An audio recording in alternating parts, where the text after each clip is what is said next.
Best health packages up to 80% discount. Tirumala Diagnostics. నమస్తే రమగారు. నమస్తే జయ. ఏదైనా మంచి స్టోరీ చెప్తారా?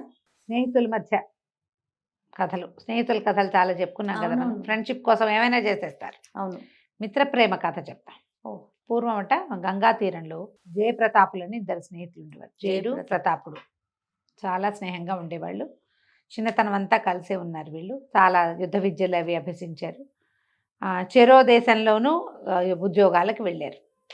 ప్రతాపుడేమో ఉజ్జయినికి వెళ్ళాడు. జయుడు ఉజ్జయినికి వెళ్ళాడు.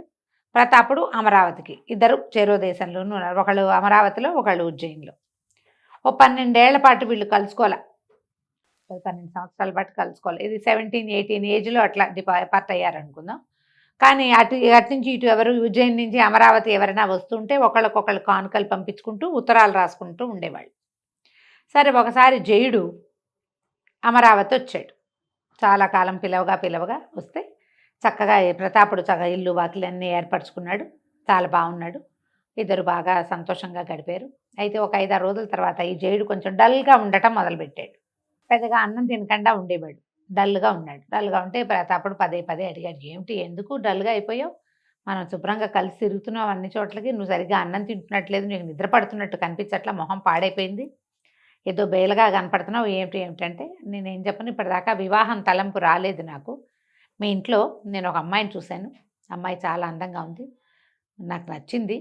కానీ ఇట్లా చుట్టపు చూపుగా వచ్చి మీ చుట్టాలు ఎవరమ్మాయినో నేనట పెళ్లి కడిగితే బాగుండదేమోనని ఆలోచించి దిగులుగా ఉన్నాను అనేసరికల్లా తీరా చూస్తే ఆ అమ్మాయి ఎవరు? మనోరమ. ఆ అమ్మాయి ఈ ప్రతాపుడికి దూరపు చుట్టం. తల్లిదండ్రి గతించారు, చాలా ఆస్తుంది. అందుకని ఆ పిల్లని 10-11 ఏళ్ళప్పుడే వీళ్ళింటికి తరలించారు. ఆస్తులు అవి వీళ్ళే చూస్తున్నారు. పిల్ల కొంచెం పెద్దదొచ్చాక ముహూర్తం చూసుకుని నేనే పెళ్లి చేసుకోవాలనుకున్నాను. అయినా కూడా నువ్వు చాలా ప్రేమించావు, నీకు నచ్చింది, ఆమె కోసం అన్నం తింటాం మానేసావు నువ్వు. మా చుట్టాలమ్మాయే కదా, అక్కడ ఒప్పుకోవడానికి ఎవరు లేరు, ఒప్పుకోవాల్సింది మేమే, నువ్వు పెళ్లి చేసుకోమని ఏం చేశాడు ఈ ప్రతాపుడు? చాలా బలవంత పెట్టి జయుడికి ఇచ్చి మనోరమని వివాహం చేసి ఆమె ఆస్తులు కూడా అతనికి అప్పచెప్పాడు. వెండి బంగారం సామాన్లు గిమాన్లు అన్నీ ఇచ్చేశారు. ఇక్కడున్న పొలాలను కూడా స్వాధీనపరిచాడు. తర్వాత కొంతకాలానికి ఇతను ఉజ్జయినికి వెళ్ళిపోయాడు. ఎవరి ఊళ్ళకి వాళ్ళు వెళ్ళిపోయారు. కొంతకాలం గడిచిన తర్వాత ఏమైంది, ఈ ప్రతాపుడు ఏ రాజ్యంలో పనిచేసుకుంటున్నాడో ఆ రాజుగారు మరణించారు. యువరాజు రాజు అయ్యాడు. రాజు అయిన తర్వాత ఏమైంది, అతనికి ప్రతాపుడి మీద గిట్టని వాళ్ళు ఎవరో, ప్రతాపుడి శత్రువులు ఎవరో ఏవో కొండేలు చెప్పారు. దాంతో ఆయన ఉద్యోగం తీసేశాడు. ఈయన కొంతకాలం గడిపాడు. కానీ దాదాపుగా ఆస్తులు కూడా స్వాధీనం చేసేసుకుంటారు రాజులు. ఉద్యోగం నుంచి ఏమంటారు, సస్పెన్షన్ ఉండదు, బర్తరఫ్ చేసేయటమే. చేసేసి మొత్తం ఆస్తి అంతా స్వాధీనపరిచేసుకుంటారు. ఏదో దాచుకున్న కూడా ఏమీ మిగలక బికారి అయిపోయాడు అతను. బికారి అయిపోయి ఇక అతనికి ఎవ్వరు లేరు ఇక్కడ. ఆ చుట్టాలు పక్కాలు కూడా రాజభయంతో అతన్ని ఆదరించలే. సరే ఇతను మనకి జయుడు ఒక్కడే ఆసరా, జయుడు దగ్గరికి వెళ్దామని బయలుదేరాడు. వాహనం కూడా లేదు. వెళ్ళగా చివరికి అదే ఉజ్జయిని నగరం అనుకుందాం, అక్కడికి అమరావతి ఉజ్జయిని అక్కడికి చేరాడు. చేరేసరికల్లా ఏమైంది, రాత్రి అయిపోయింది. బికారిగా ఉన్న తన బట్టలు, ప్రయాణంలో ఇన్ని రోజులు నడకకి అలసిపోయి చీదరగా ఉన్న తన మొహము, ఒడ్డలు ఇవన్నీ ఆలోచించుకుని చీకటి పడింది, రాత్రి వేళ ఇక్కడికి వెళ్ళకూడదు అని చెప్పి మహాకాళ మందిరానికి దగ్గరలో ఉన్న శ్మశానపు బయట మందిరాల్లాగా ఉంటాయట మండపాలు, అక్కడ పడుకున్నాడు ఈ ప్రతాపుడు. పడుకుంటే ఏమైంది, కొంచెం ఒక రాత్రి గడిచిన తర్వాత ఎవరో 2 వ్యక్తులు పోట్లాడుకుంటున్నట్టుగా కనపడుతోంది, వినిపిస్తోంది. ఇతను లేచాడు. ఇంకా ఇలాంటి మండపాలు ఉన్నాయి, ఇట్లా మహాకాళ ఈ ఉజ్జయిని వచ్చిన వాళ్ళు అలా పడుకుంటారు. అక్కడక్కడ మండపాలు ఉండేవి ఆ కాలంలో. శ్మశానం దగ్గర అంటే అదేదో తప్పుగా భావించద్దు, అప్పుడు మహాకాళ మందిరకు దగ్గరలోనే శ్మశానం ఉంటుందట, ఉండేది అప్పట్లో. సరే ఏమైంది, ఇతను లేచి చూసేసరికల్లా ఒక 2 పోరాడుకుంటున్నారు. అందులో ఒకటి చేతిలో కత్తుంది, రెండో వాడు ఆపుతున్నాడు. సడన్గా రెండో వాడు కూడా బొడ్లోంచి కత్తి తీసి మొదటి వాడిని పొడి చేశాడు. పొడి చేసి పరిగెత్తుకుంటూ ఈ ప్రతాపుడు ఏ వైపు ఉన్నాడో ఆ వైపుకి వచ్చేసాడు. వీళ్ళు ఒక చోట ఇది యుద్ధం, వీళ్ళిద్దరికి పోరాటం జరుగుతుంది. ఇతను ఒక మండపంలో ఉన్నాడు. అవతల వైపు ఉన్న మండపాల్లో వాళ్ళు కూడా ఈ పోరాటాన్ని చూశారు. అతను ఈ ప్రతాపుడు ఉన్న వైపుకి పరిగెత్తుకుంటూ వచ్చి ప్రతాపుడిని మందిరాన్ని దాటి, ఆ మండపాన్ని దాటి వెళ్ళిపోయాడు. ఎప్పుడైతే ఒకడు చచ్చి పడ్డాడు, రెండో వాడు పరిగెత్తాడు అనుకోగానే అక్కడ వాళ్ళు ఇంకా భయం లేదు కదా, పోరాడుకుంటున్నప్పుడు మధ్యలోకి వెళ్ళారనుకో వీళ్ళకు కూడా తగులుతాయి కత్తిపోట్లు. అవునవును. ఎప్పుడైతే అతను పారిపోయాడు, పట్టుకోండి పట్టుకోండి అని ఆ మిగిలిన మండపాల్లో ఉన్న జనం పరిగెత్తుకుంటూ ఇటు వచ్చారు. వచ్చేసరికల్లా దిగ్భ్రాంతిగా నిలబడిన ప్రతాపుని పట్టేసుకున్నారు వాళ్ళు. ఆ మండపము మీదకి వెలుగు పట్టల్ల. అంతకుముందు కూడా ప్రతాపుడు అక్కడే నుంచునున్నాడని వాళ్ళు చూడల. మండపం వైపు పరిగెత్తుకొచ్చాడు. మండపంలో ఉన్నది ప్రతాపుడు ఒక్కడే కాబట్టి పెడరక్కలు విరిచి పట్టేసుకున్నారు. ఇతను నేను కాదు కాదని చెప్పినా కూడా వినిపించుకో అతను బికారి బట్టల ధోరణి, అతను మాసిపోయి ఉన్న అతని మొహము భీతావహంగా ఉంది. అతను కంగారు పడ్డాడు అపరాత్రి నిద్రలో ఇలాంటిది చూసేసరికి.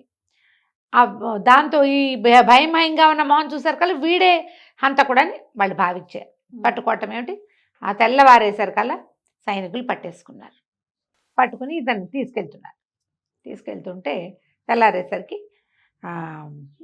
విచారణ మొదలుపెట్టారు. విచారణ మొదలుపెట్టేసరికల్లా అక్కడ ఏమిటి, ఇలాగా హత్యలకి మరణశిక్షే. ఇతను ఏం చేయాలో చేష్టలు దక్కి నుంచుంటే ఈ లోపల జనమంతా చేరారు. అది ఓపెన్గా ఉండే న్యాయస్థానమే. ఆ జనాల్లో నుంచి జయుడు పరిగెత్తుకుంటూ వచ్చాడు. వచ్చి ఈ హత్య ఇతను కాదు, నేను చేశానన్నాడు. అనేసరికల్లా ప్రతాపుడు అన్నాడు, కాదు కాదు నేనే చేశాను హత్య. వీళ్ళు తెల్లబోయారు. నేనంటే నేను.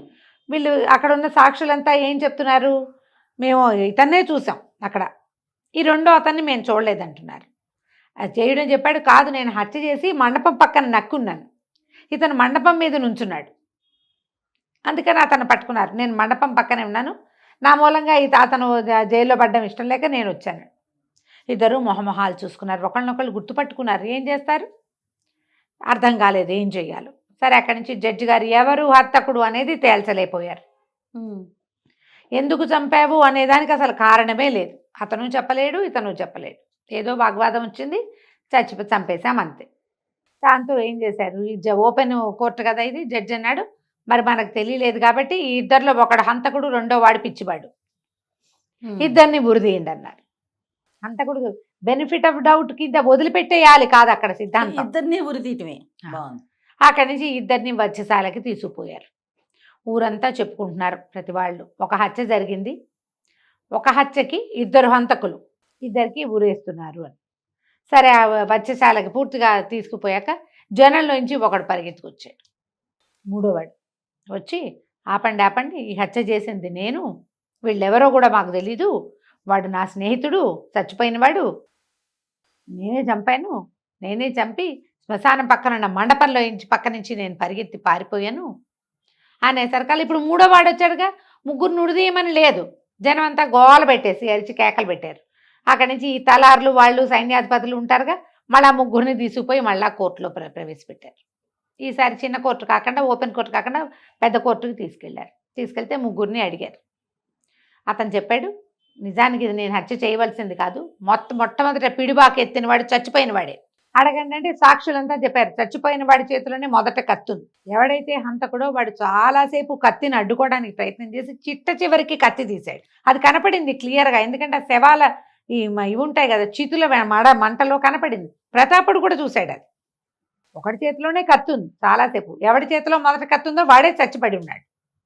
అక్కడి నుంచి ఇతను చెప్పాడనమాట, నా స్నేహితుడు మా చెల్లెల్ని పెళ్లి చేసుకుంటానని నా దగ్గర డబ్బులు అప్పు తీసుకున్నాడు, మా చెల్లెల్ని చేసుకోలేదు, నా డబ్బు వెనక్కి తిరిగి ఇవ్వలేదు, అసలు అది వాడిని చంపే ఉద్దేశమే లేదు నాకు, మాట్లాడడానికి మొదలుపెట్టాము, మేము ఎక్కడి నుంచో మొదలుపెట్టి మాట్లాడి అక్కడికి చేరాం, వాడు నిన్ను చంపేస్తే నీ చెల్లెల్ని చేసుకోకర్లేదు, నీ బాకీ కూడా తీర్చక్కర్లేదని నన్ను చంపబోయాడు, ఎంతసేపో ప్రయత్నించాను, నేను ఆపలేకపోయాను, ఇదిగోండి చైతు మీద అతనికి 5-6 చోట్ల కత్తులు గుచ్చుకుని ఉన్న గుర్తులున్నాయి, ఆపలేక ఇక తప్పనిసరి చంపేశాను, వీళ్ళిద్దరూ ఎందుకు ఒప్పుకుంటున్నారో నాకు తెలియదు, నేను చేసిన హత్యకి నా కుటుంబం ఎట్లాగూ ఇదైపోతుంది, కానీ ఇద్దరు వేరు వ్యక్తులు ఎందుకు ఇందులో ఇరుక్కున్నారో లేకుండా పైగా మేమే చేశామని వాళ్ళు ఎందుకు అంటున్నారో నాకు తెలియదు అనేసరికల్లా ఈ ప్రతాపుడిని జయుడిని ప్రశ్నించారు.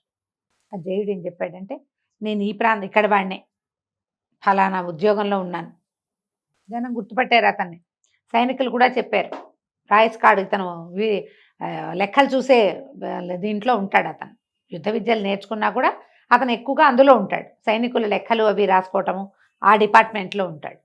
ఇక్కడ వాడినే, ఇతను నా స్నేహితుడు, తను పెళ్లి చేసుకోవాల్సిన అమ్మాయిని నాకు ఇచ్చి పెళ్లి చేసి ఆమె ఆస్తి అంతా నాకు స్వాధీనపరిచాడు. ఎంతో చిన్నప్పటి నుంచి మేమిద్దరం స్నేహితులం, కొన్ని సంవత్సరాలుగా కలవలేదు. అతను నన్ను కలవడానికే ఈ ఊరు వచ్చుంటాడు, కానీ వేషధారణ చూస్తే ఇదేదో ప్రమాదకరమైన పరిస్థితిలో ఉన్నట్టున్నాడు. ఒకవేళ పొరపాటున అతను ఏమైనా హత్య చేశాడేమో, అతను జీవితం పోతుంది, అతనికి ఉరిశిక్ష పడుతుందని నేను ఒప్పుకున్నాను. కాపాడడం కోసం నేను ఒప్పుకున్నాను, నేనే చేశానని చెప్పాను. అతను నేను ఇప్పుడే చూస్తున్నాను అంటే ఇన్ని సంవత్సరాల తర్వాత ఈ సైనికులు అరెస్ట్ చేసిన తర్వాతే నేను చూశానంటే జడ్జి అప్పుడు ప్రతాప్ని అడిగాను, నువ్వెందుకు ఒప్పుకున్నావు అంటే నేను మొదట ఒప్పుకోలేదండి, వాళ్ళు నేను నిర్ఘాంతపోయిన స్థితిలో ఉండగానే నన్ను కట్టేశారు. తీరా ఇక్కడికి వచ్చేసరికల్లా, ప్రజల్లోకి వచ్చేసరికి, కోర్టు దగ్గరికి వచ్చేసరికల్లా జయుడు పరిగెత్తుకు రాగానే జయుడే చంపేశాడేమో ఒకవేళ. మరి నేను ఒప్పుకుంటే నేనేమిది అంతా పోగొట్టుకున్నాను, ఇతనికి బిడ్డ పాప ఉన్నారు, నాకేమీ లేదు, నా స్నేహితుడైనా బాగుంటాడని నేనే చేశానని నేను ఒప్పుకున్నాను అన్నాడు. అనగానే జడ్జి గారు, అప్పుడే వచ్చిన మంత్రి గారు చాలా ఆశ్చర్యపోయారు. స్నేహితుల కోసం వీళ్ళు ఒకళ్ళ కోసం ఒకళ్ళు త్యాగం చేసుకోవటం ఏమిటి, అతను చేశాడు, అతను చేసింది, తను చేసిన హత్య తను ఒప్పుకున్నాడు, వీళ్ళు చేయని హత్యలు ఒప్పుకోవడానికి ఇలా ఇదయ్యారని ఆయన చాలా సంతోషించి, అతన్నేమో నువ్వు ఆత్మరక్షణ కోసమే చేసావు, వాళ్ళంతా చెప్పారు ఆత్మరక్షణ కోసమే చంపాడు ఇతను అని.